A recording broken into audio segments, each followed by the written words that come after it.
We have a psychiatrist and Dr. Yalda Safai joining us now for a few minutes to talk about this. Is there science behind this, by the way? I've heard some people say that one's healthier than the other if we pick standard time or daylight saving.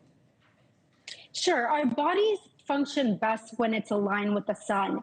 We don't need more sunlight in the evening. We need more sunlight during the day. Our circadian rhythm, it's regulated by a hormone, which we've all heard of, melatonin. Some of us even take supplements for it. Yes. It needs to be dark for melatonin to be secreted. It cannot be secreted when there's still daylight time. But I think that's weird because when they poll people, I actually think this myself for whatever reason, but when they poll people, they say the opposite.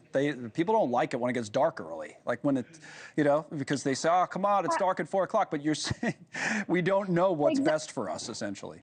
Yes.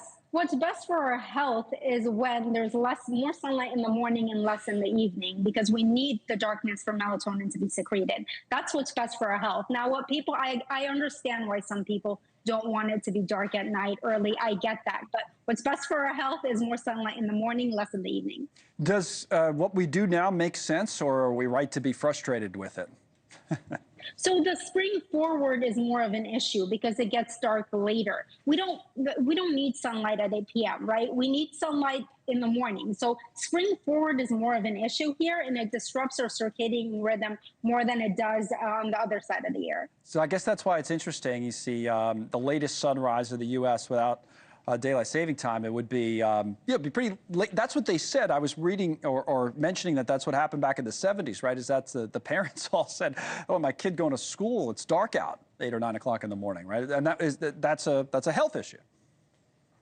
Yes, that's a health issue. And we've seen a lot of research has been done on this health-wise. We've seen over and over again the way that we're doing it right now is not good for our health. It disrupts our circadian rhythm, which impacts our mental health and physical health. Sleep impacts everything. It not only affects people who deal with mood-related issues like depression, anxiety, bipolar disorder, but it also affects our physical health because it disturbs our circadian rhythm. So any system we adopt that can put less of an insult in our circadian rhythm will be the best here. Do you feel like it's going to happen this time? I mean, it sort of feels like it will. I mean, they would need an act of Congress. So if they asked you to testify, would you go up to Capitol Hill and give them, what would you tell them if they said, well, should we do this or not?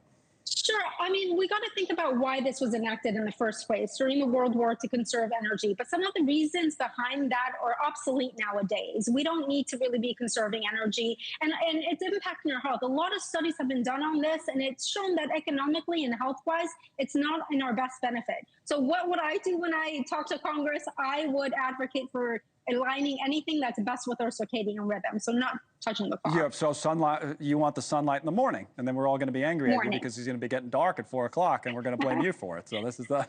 We'll sleep better. We'll sleep better. Okay, fine. But you have the science on your side, so thank you, Doctor, for coming on. We appreciate it. Thanks so much for watching. Just go to joinnn.com to find News Nation on your television provider. And don't forget to click the red subscribe button below to get more of News Nation's fact-driven, unbiased coverage.